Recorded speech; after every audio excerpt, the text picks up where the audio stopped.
لسه شايف انك مكلماني. انت فين كل ده؟ عماله اتصل بيك. بقول لك ايه، انا اتاخر هنا في الشركه شويه.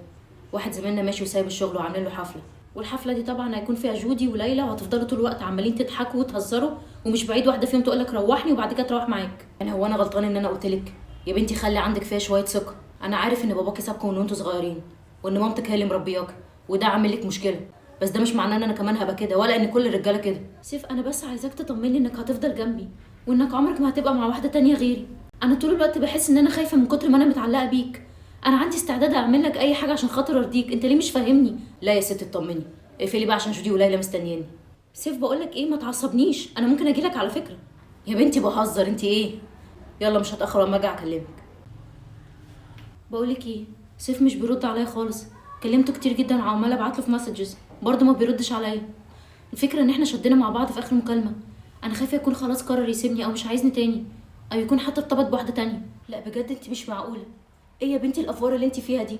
مش معقوله عشان خناقه ولا مشكله هيسيبك، ولا حتى هيكلم واحده تانية. ما يمكن نايم ولا بيفكر ولا عايز يبقى لوحده، اديله وقته.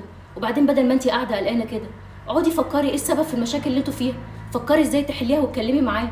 انا عارفه ان دي شخصيتك ويمكن تكون طبيعتك كمان، بس دايما بدل ما انت طول الوقت قلقانه، حاولي تدوري على اسباب القلق ده وتحليها.